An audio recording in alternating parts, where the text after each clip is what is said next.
Welcome to Pandemkollu. నేను MNR. Big TV exclusive ground reality election సర్వేకు స్వాగతం.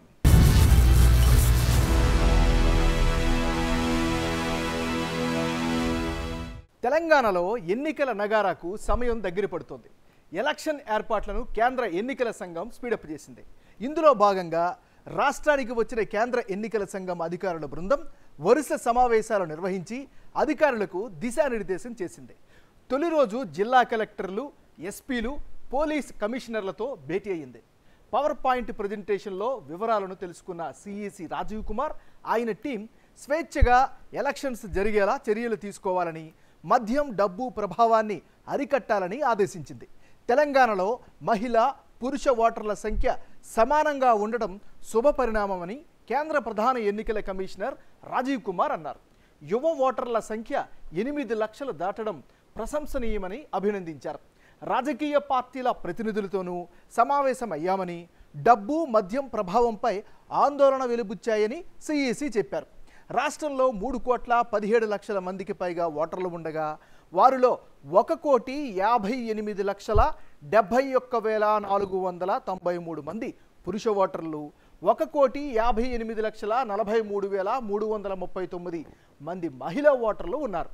పురుష, మహిళా ఓటర్ల మధ్య 28,000 తేడా మాత్రమే ఉండడం విశేషం. పైగా 66 నియోజకవర్గాల్లో పురుషుల కంటే మహిళా ఓటర్లు ఎక్కువగా ఉండడం చెప్పుకోదగిన అంశం.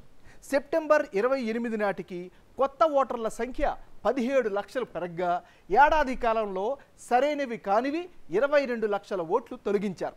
తెలంగాణలో తొలిసారిగా 80 ఏళ్లు దాటిన వృద్ధులకు ఇంటి నుంచి ఓటు వేసే అవకాశాన్ని కల్పిస్తున్నామని కేంద్ర ప్రధాన ఎన్నికల కమిషనర్ రాజీవ్ శర్మ వెల్లడించారు. ఎన్నికల నిర్వహణకు ఏర్పాట్లు చకచకా జరుగుతుండగా తెలంగాణలో పొలిటికల్ హీట్ కూడా మరింత పెరుగుతోంది. మోడీ ఇందూరు కామెంట్స్ కలకలం కంటిన్యూ అవుతోంది. బీఆర్ఎస్ బి టీం వ్యవహారం రాజకీయ దుమారం సృష్టిస్తోంది. ఇక పందెంకోళ్ళు విషయానికి వస్తే ఇవాళ పినపాక, ఆందోళన నియోజకవర్గాల్లో ఓటర్ల నాడి ఏ విధంగా ఉంది? బిగ్ టీవీ ఎలక్షన్ సర్వే రిపోర్టులో ఇప్పుడు చూద్దాం.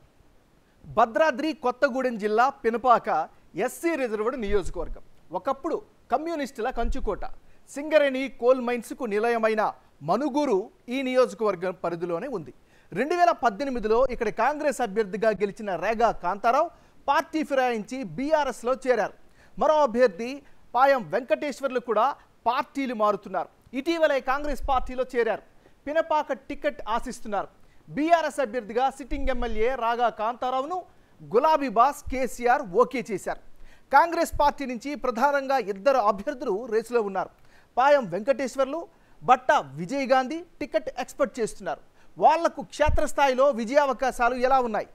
ఎవరు బరిలో ఉంటే ఫలితాలు ఏ విధంగా వచ్చే అవకాశం ఉంది? ప్రజల మద్దతు ఎవరికి ఎక్కువగా లభించే ఛాన్సెస్ కనిపిస్తున్నాయి? రేగా కాంతారావు ప్లస్ పాయింట్స్ ఏమిటి? ప్రభుత్వ వ్యతిరేకత అతనిపై ఏ మేరకు పడనుంది? ఇలా అన్ని కోణాల్లో విశ్లేషించి బిగ్ టీవీ ఇటీవలే సర్వే చేసింది. ఆ రిపోర్టును వెల్లడించింది. అయితే ఎన్నికలు సమీపిస్తుండడం, కాంగ్రెస్ పార్టీ 6 గ్యారంటీలు ప్రకటించడం, అభ్యర్థులు గ్రౌండ్ లెవెల్లో జోరు పెంచడం, ఇలా అనేక పరిణామాలు చోటు చేసుకుంటున్నాయి. ఫలితంగా పినపాకలో పరిస్థితులు ప్రస్తుతం ఎలా ఉన్నాయి? ఇప్పటికిప్పుడు ఎన్నికలు జరిగితే ఫలితం ఎలా రానుంది? లేటెస్ట్గా బిగ్ టీవీ మరోసారి సర్వే చేసింది. ఆ డీటెయిల్డ్ రిపోర్ట్ని ఇప్పుడు చూద్దాం. అయితే అంతకుముందు 2018లో పినపాక నియోజకవర్గం ఫలితాలను ఓసారి చూద్దాం. 2018 ఎన్నికల్లో రేగా కాంతారావు వర్సెస్ పాయం వెంకటేశ్వర్లు, వీళ్ళిద్దరి మధ్య ప్రధానంగా పోటీ జరిగింది. అప్పుడు కాంగ్రెస్ పార్టీకి 50%, బీఆర్ఎస్కు 37%, ఇండిపెండెంట్ పర్సన్కి 4%, ఇతరులకు 9% ఓట్లు దక్కాయి. అంటే పినపాకలో 2018 ఎన్నికల్లో కాంగ్రెస్ అభ్యర్థిగా రేగా కాంతారావు, బీఆర్ఎస్ అభ్యర్థిగా పాయం వెంకటేశ్వర్లు పోటీ చేశారు. రేగా కాంతారావుకు 50% ఓటు షేరుతో 72,000కు పైగా ఓట్లు వచ్చాయి. బీఆర్ఎస్ క్యాండిడేట్గా పోటీ చేసిన పాయం వెంకటేశ్వర్లకు 37% ఓటు షేరుతో 52,000కు పైగా ఓట్లు పోలయ్యాయి. 19,000కు పైగా ఓట్ల మెజారిటీతో రేగా విజయం సాధించారు. ఆ తర్వాత ఆయన బీఆర్ఎస్లో చేరారు. మొయినాబాద్ ఫామ్ హౌస్ ఎపిసోడ్ ఎమ్మెల్యేలకు ఎర కేసులో రేగా కాంతారావు కూడా ఒకరు. అప్పట్లో పలు సంచలనాలను ట్వీట్లు చేస్తూ వార్తల్లో కూడా నిలిచారు. కేసు అనేక మలుపులు తిరిగిన తర్వాత ఆ ఎపిసోడు సైడ్ అయిపోయింది. వచ్చే ఎన్నికల్లో రేగా కాంతారావుకు కేసీఆర్ బీఆర్ఎస్ టికెట్ కన్ఫర్మ్ చేశారు. పినపాకతో పాటు తెలంగాణలో మారుతున్న రాజకీయ పరిణామాల కారణంగా గతంలో గులాబీ పార్టీ అభ్యర్థిగా పోటీ చేసిన పాయం వెంకటేశ్వర్లు కాంగ్రెస్ పార్టీ తీర్థం పుచ్చుకున్నారు. మరి వచ్చే ఎన్నికల్లో రేగా కాంతారావుకు ప్రత్యర్థిగా కాంగ్రెస్ పార్టీ నుంచి అభ్యర్థిగా ఎవరైతే టఫ్ ఫైట్ ఇవ్వగలుగుతారు? నియోజకవర్గంలో ప్రస్తుతం పరిస్థితులు ఏ విధంగా ఉన్నాయి? 2 నెలల క్రితం బిగ్ టీవీ చేసిన సర్వేకి ఇప్పటికీ ఏమైనా మార్పులు కనిపిస్తున్నాయా? లేటెస్ట్ సర్వే రిపోర్టును ఓసారి పరిశీలిద్దాం. బీఆర్ఎస్ పార్టీకి చెందినటువంటి నాయకుడు రేగా కాంతారావు. కోయ సామాజిక వర్గానికి చెందినటువంటి ఈయనకు రానున్న ఎన్నికల్లో కలిసి వచ్చేటటువంటి అంశాలేంటి? ముందుగా ప్లస్ పాయింట్స్ని కనుక పరిశీలిస్తే భద్రాద్రి కొత్తగూడెం జిల్లా బీఆర్ఎస్ అధ్యక్షుడిగా కొనసాగుతూ ఉన్నారు. ఇది ఖచ్చితంగా పార్టీ పరంగా కలిసి వచ్చేట అంశం. ఇక గత ఎన్నికల్లో ఎమ్మెల్యేగా విజయం సాధించడం వల్ల స్థానికంగా పట్టు అయితే కనిపిస్తుంది. ఇక నియోజకవర్గ పరంగా చూస్తే నియోజకవర్గంలో చురుగ్గా ఉండే నాయకుడిగా కూడా ప్రత్యేకమైనటువంటి గుర్తింపు కూడా ఈయన పట్ల కనిపిస్తోంది. నెక్స్ట్ అభివృద్ధి సంక్షేమ పథకాలు అమలు చేస్తారు అనేటటువంటి పేరు కూడా వినిపించడం ఈయనకి కలిసి వచ్చేటటువంటి అంశం. నెక్స్ట్ లేటెస్ట్గా చూస్తే ఇటీవల ఎస్టీలకు పోడు భూముల పట్టాలు పంపిణీ చేయడం కూడా ఆయా వర్గాల వారికి అనుకూలమైనటువంటి ఫ్యాక్టర్. ఇది రేగా కాంతారావుకి సంబంధించినటువంటి ప్లస్లు. మరి మైనస్ పాయింట్స్ ఏంటో ఒకసారి కనుక పరిశీలిస్తే రేగా కాంతారావుకి ఇప్పటికిప్పుడు పొలిటికల్గా ఉండే మైనస్లు ఏంటి? కాంగ్రెస్ పార్టీలో గెలిచి బీఆర్ఎస్లోకి ఫిరాయించడమే అతిపెద్ద మైనస్గా చెప్పుకోవచ్చు. నెక్స్ట్ తనను పట్టించుకోవడం లేదని ఎస్టీయేతర వర్గాల ప్రజల నుంచి తీవ్రమైనటువంటి అసంతృప్తిని అయితే ఈయన పట్ల వ్యక్తం చేస్తున్నారు. ఎమ్మెల్యే పేరు చెప్పి BRS second cadre real estate దందాలు చేస్తున్నారు అనేటటువంటి అపవాదు కూడా నియోజకవర్గంలో బలంగా వినిపిస్తోంది. నెక్స్ట్ సిట్టింగ్ ఎమ్మెల్యేగా రేగా పనితీరుపై ప్రజల్లో వ్యతిరేకత రోజు రోజుకు పెరుగుతుండడం ప్రధానంగా ఈయనకి మైనస్ అయ్యే అవకాశం ఉంది. ఇది ఈయనకి సంబంధించినంత వరకు ఉండేటటువంటి ప్లస్లు మైనస్లు. కాంగ్రెస్ పార్టీకి చెందినటువంటి నాయకుడు పాయం వెంకటేశ్వర్లు. కోయ సామాజిక వర్గానికి చెందినటువంటి వెంకటేశ్వర్లకు రానున్న ఎన్నికల్లో కలిసి వచ్చేటటువంటి అంశాలేంటి? ప్లస్ పాయింట్స్ని కనుక ముందుగా పరిశీలించినట్లయితే ఎస్ఎఫ్ఐ విద్యార్థి విభాగం నాయకుడిగా ఉద్యమాల నుంచి తన రాజకీయ ప్రస్థానాన్ని ప్రారంభించినటువంటి ఒక మాస్ నాయకుడిగా చెప్పుకోవచ్చు. 2004-2014లో ఎమ్మెల్యేగా విజయం సాధించడం రాజకీయంగా ఆయనకి అనుకూలమైనటువంటి ఫ్యాక్టర్. నెక్స్ట్ ప్రజల పక్షంగా చూస్తే నిత్యం ప్రజల్లో ఉండే నేతగా మంచి పేరునైతే ఈయన పట్ల కనిపిస్తున్నటువంటి పరిస్థితి. నెక్స్ట్ ఖమ్మం జిల్లా వ్యాప్తంగా ప్రభావం ఉన్నటువంటి పొంగులేటి మద్దతు కూడా ఈయనకు ఉండడం రాజకీయంగా అనుకూలమైనటువంటి మరో అతిపెద్ద అంశం. ఇటీవల భారీ వరదల సమయంలో ప్రజలకు అండగా నిలిచారు, సహాయం కార్యక్రమాల్లో చురుగ్గా పాల్గొన్నారు. ఇవన్నీ కూడా స్థానికంగా పాయం వెంకటేశ్వర్లకి కలిసి వచ్చే అంశాలు. మరి మైనస్ పాయింట్స్ ఏంటో ఒకసారి బేరీజ్ వేద్దాం. ఈయనకి సంబంధించినంత వరకు తరచూ పార్టీలు మారతారు అనేటటువంటి అపవాదు మూట కట్టుకున్నారు. ఇది ప్రధానమైనటువంటి మైనస్ ఫ్యాక్టర్గా కనిపిస్తుంది. పార్టీలు మారడం వల్ల నిలకడ లేదు అనేటటువంటి అభిప్రాయం అటువైపు ప్రజలతో పాటు కేడర్లో కూడా కనిపిస్తోంది. ఇది ఈయనకి సంబంధించినంత వరకు ఉండేటటువంటి ప్లస్లు మైనస్లు. కాంగ్రెస్ పార్టీకి చెందినటువంటి నాయకుడు బట్టా విజయ్ గాంధీ. కోయ సామాజిక వర్గానికి చెందినటువంటి నాయకుడు. మరి బట్టా విజయ్ గాంధీకి రానున్న ఎన్నికల్లో అనుకూలమైనటువంటి అంశాలేంటి? ప్లస్ పాయింట్స్ ఏంటో ముందుగా పరిశీలిస్తే రేగా కాంతారావు పార్టీ ఫిరాయించడంతో నియోజకవర్గంలో యాక్టివ్గా ఉంటున్నారు. ఇది ఖచ్చితంగా కలిసి వచ్చేటటువంటి అంశం. కాంగ్రెస్ పార్టీ ప్రకటించిన ఎస్సీ ఎస్టీ డిక్లరేషన్ను ప్రజల్లోకి బలంగా తీసుకెళ్తున్నారు, ఆయా వర్గాలకి దగ్గరగా వెళ్తున్నారు. ఇది కలిసి వచ్చే అంశం. గడప గడపకు కాంగ్రెస్ పేరుతో 5 రోజులు గ్రామాల్లోనే బస చేయడం కూడా ఈయనకు అనుకూలంగా కనిపిస్తోంది. కాంగ్రెస్ పార్టీ 6 గ్యారంటీలపై కరపత్రాలు వేస్తున్నారు, వాల్ పెయింటింగ్స్ రూపంలో విస్తృతంగా ప్రచారం చేస్తున్నారు. ఇవన్నీ కూడా కలిసి వచ్చే అంశాలుగా కనిపిస్తున్నాయి. బూర్గంపాడు, ఆశ్వరావుపేట, మనుగూరు మండలాల్లో మంచి ప్రభావం ఉండడం కూడా ఈయనకి కలిసి వచ్చేటువంటి అంశం. నెక్స్ట్ ఆదివాసీలకు అండగా నిలిచేలా భరోసా కల్పించే ప్రయత్నాలు కూడా చేయడం కూడా ఈయనకి కలిసి వచ్చేటువంటి అంశం. ఎందుకంటే గాంధీ భవన్ వేదికగా ఆదివాసీ గిరిజన సభ ఏర్పాటు చేశారు, గ్రామాల్లో సహపంక్తి భోజనాలు చేశారు, రాత్రి బస చేయడం, ఇవన్నీ కూడా అంశాలు. ఇక 2 నెలలుగా నియోజకవర్గ వ్యాప్తంగా విస్తృతంగా కార్యక్రమాలు చేస్తున్నారు. ముఖ్యంగా రుణమాఫీ అమలు చేయాలి అనే డిమాండ్తో ధర్నాలు చేశారు. 24 గంటల కరెంటు అబద్ధంపై ప్రచారంపై చేశారు. సబ్ స్టేషన్లు ముట్టడించారు. భద్రాద్రి వరద నివారణకు 1000 కోట్ల హామీపై నిలదీశారు. రైతులకు ఎరువులు పంపిణీ, పార్టీ కార్యక్రమాల్లో చురుగ్గా పాల్గొనడం తదితర అంశాలు బట్టా విజయ్ గాంధీకి ఖచ్చితంగా కలిసి వచ్చేటటువంటి ఫ్యాక్టర్స్గా కనిపిస్తున్నాయి. ఇది ఈయనకి సంబంధించినంత వరకు ఉండేటటువంటి గ్రౌండ్ రియాలిటీ. ఈ నియోజకవర్గంలో ఉండేటటువంటి కులాల వారీగా జనాభా, వాళ్ళు ఏ పార్టీకి ఏ స్థాయిలో మద్దతు ఇస్తున్నారో ఒకసారి పరిశీలిద్దాం. ముందుగా ఈ నియోజకవర్గంలో ఎస్టీలు 40% మంది ఉన్నారు.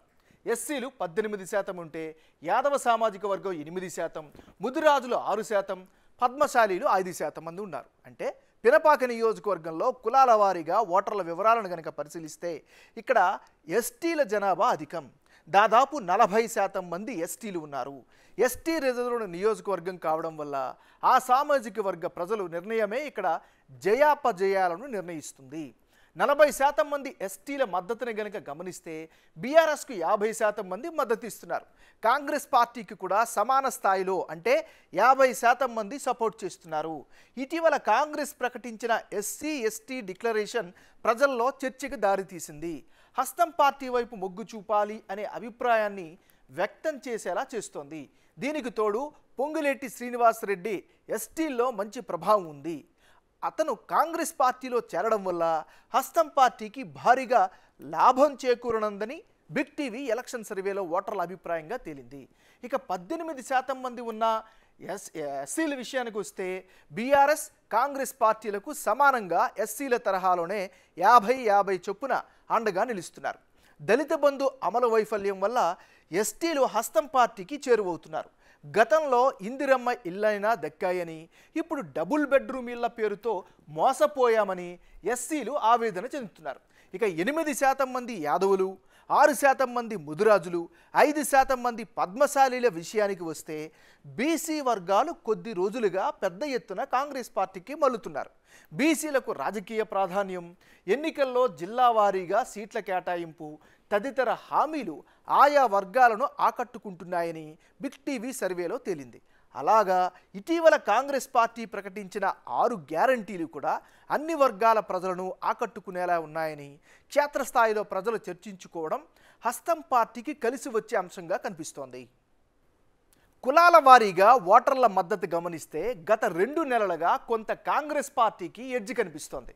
ఇక అభ్యర్థుల వారీగా లేటెస్ట్గా జనం మద్దతు ఏ విధంగా ఉందో ఒకసారి గమనిద్దాం. ముందుగా రేగా కాంతారావు వర్సెస్ పాయం వెంకటేశ్వర్లు, వీళ్ళిద్దరు గనక బరిలోకి దిగితే అప్పుడు బీఆర్ఎస్ పార్టీకి 43%, కాంగ్రెస్ పార్టీకి కూడా 43%, ఇతరులకు 14% ఓట్లు దక్కే ఛాన్సెస్ ఉన్నాయి. అంటే రానున్న ఎన్నికల్లో ఈ ఇద్దరి మధ్య పోటీ జరిగితే బీఆర్ఎస్ అభ్యర్థిగా పోటీ చేయనున్న రేగా కాంతారావుకు 43% ఓట్ షేర్ దక్కనుంది. కాంగ్రెస్ క్యాండిడేట్గా ఒకవేళ పాయం వెంకటేశ్వర్లు టిక్కెట్ దక్కించుకుంటే ఆయనకు కూడా 43% ఓట్ షేర్ రానుంది. ఇప్పటికిప్పుడు పినపాక నియోజకవర్గంలో గనక ఎన్నికలు జరిగితే పోరు హోరాహోరీగా జరగనుంది. పాత ప్రత్యర్థులు రేగా వర్సెస్ పాయం మధ్య నెక్ టు నెక్ ఫైట్ కనిపిస్తోందని big TV exclusive ground reality election సర్వేలో ఓటర్ల అభిప్రాయంగా కనిపిస్తోంది. రేగా కాంతారావు పార్టీ ఫిరాయించడం సహా ప్రభుత్వ వ్యతిరేకత ఆయనకు కొంతమేర మైనస్ అవుతోంది. గత ఎన్నికల్లో 50% ఓట్ షేర్ దక్కించుకున్న రేగా ఇప్పటికిప్పుడు 7% ఓట్ షేర్ను కోల్పోతున్నారు. గతంలో బీఆర్ఎస్ నుంచి పోటీ చేసిన పాయం వెంకటేశ్వర్లకు కాంగ్రెస్ ఓట్ షేర్తో పాటు పొంగులేటి శ్రీనివాసరెడ్డి ప్రభావం వల్ల ఆయనకు 2018 కంటే 6% ఓట్లు అధికంగా దక్కే ఛాన్సెస్ కనిపిస్తున్నాయి. 2 నెలల క్రితం రేగాకు 3% ఓట్ షేర్ తగ్గిపోగా ఇదే సమయంలో పాయం వెంకటేశ్వర్లకు 1% ఓట్ షేర్ పెరిగింది. ఇతరులకు మద్దతు ఇచ్చే వాళ్ళు కూడా ఇక్కడ మరో 14% మంది ఉన్నారు. అయితే కాంగ్రెస్ పార్టీ ప్రకటించిన 6 గ్యారంటీలు సహా హస్తం పార్టీ వేవ్ స్పష్టంగా కనిపిస్తుండడం తదితర పరిణామాలు గేమ్ చేంజర్గా కనిపిస్తున్నాయి. రేగా వర్సెస్ పాయం మధ్య పోరు జరిగితే ఇప్పటికిప్పుడైతే నెక్ టు నెక్ ఫైట్ కనిపిస్తోంది. ఇదే విషయం బిగ్ టీవీ ఎక్స్క్లూజివ్ ఎలక్షన్ సర్వేలో తేలింది. రేగా కాంతారావు వర్సెస్ బట్టా విజయ్ గాంధీ, వీళ్ళిద్దరి మధ్య గనక పోటీ జరిగితే అప్పుడు బీఆర్ఎస్ పార్టీకి 43%, కాంగ్రెస్ పార్టీకి 45%, ఇతరులకు 12% ఓటు దక్కే ఛాన్సెస్ కనిపిస్తున్నాయి. ఎందుకంటే ఇది మరో కాంబినేషన్. రేగా కాంతారావు వర్సెస్ బట్టా విజయ్ గాంధీ మధ్య పోటీ గనక ఉంటే విజయం కాంగ్రెస్ అభ్యర్థి వైపే ఉండనుంది. బట్టా విజయ్ గాంధీకి 45% ఓట్ షేర్ దక్కే అవకాశాలు స్పష్టంగా కనిపిస్తున్నాయి. రేగా కాంతారావు 43% ఓట్ షేర్కే పరిమితమవుతున్నారు. కాంగ్రెస్ అభ్యర్థిగా పాయం వెంకటేశ్వర్ల కంటే బట్టా గాంధీపైనే పినపాక ప్రజలు మొగ్గు చూపుతున్నారని బిగ్ టీవీ ఎలక్షన్ సర్వేలో వెల్లడైంది. పాయం తరచూ పార్టీలు మారడం వల్ల ఆయన కంటే ఇమేజ్ బట్టా విజయ్ గాంధీకి కొంత ఎక్కువ కనిపిస్తోంది. ఇదే సమయంలో గత 2 నెలల్లో విజయ్ గాంధీ ప్రభావం నియోజకవర్గంలో బాగా పెరిగింది. గత సర్వేలో విజయ్ గాంధీకి 37% ఓటు షేర్ దక్కగా ఇప్పుడు అది ఏకంగా 45%కి పెరిగింది. అంటే 8% ఓటు షేరుతో విజయ్ భారీగా పుంజుకొని విజయం దిశగా పరుగులు పెడుతున్నారు. నియోజకవర్గంలో చురుగ్గా ఉండడం, అందివచ్చిన అన్ని అవకాశాలను అస్త్రాలుగా మార్చుకుంటున్నారు. ఇటీవల క్షేత్రస్థాయిలో అత్యంత చురుగ్గా వ్యవహరిస్తున్నారు.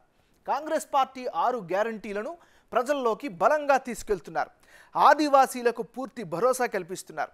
ఆదివాసీ గ్రామాల్లో బస, సహపంక్తి భోజనాలు చేయడం, గడప గడపకు కాంగ్రెస్ పేరుతో ప్రజలకు చేరువ కావటం తదితర కార్యక్రమాలు గాంధీకి మంచి పేరు తీసుకువస్తున్నాయని బిగ్ టీవీ సర్వేలో తేలింది. ఇదే సమయంలో రేగా కాంతారావుకు 48%గా ఉన్న ఓటు షేరు 43కు పడిపోయింది. అంటే ఆయన గ్రాఫ్ ఏకంగా 5% డౌన్ అయింది. బీఆర్ఎస్ అభ్యర్థుల జాబితా ప్రకటించిన తర్వాత గులాబీ పార్టీలో స్తబ్దత ఏర్పడడం, నియోజకవర్గంలో ఏ విధంగా ముందుకు వెళ్లాలో స్పష్టత కొరవడడం వల్ల రేగా కాంతారావుకు మైనస్ అవుతుంది. మొత్తానికి ఇప్పటికిప్పుడు ఎన్నికలు జరిగితే పినపాకలో బట్టా విజయ్ గాంధీ విజయం సాధించడం ఖాయమని బిగ్ టీవీ ఎలక్షన్ సర్వేలో ఓటర్ల స్పందనగా తేలింది.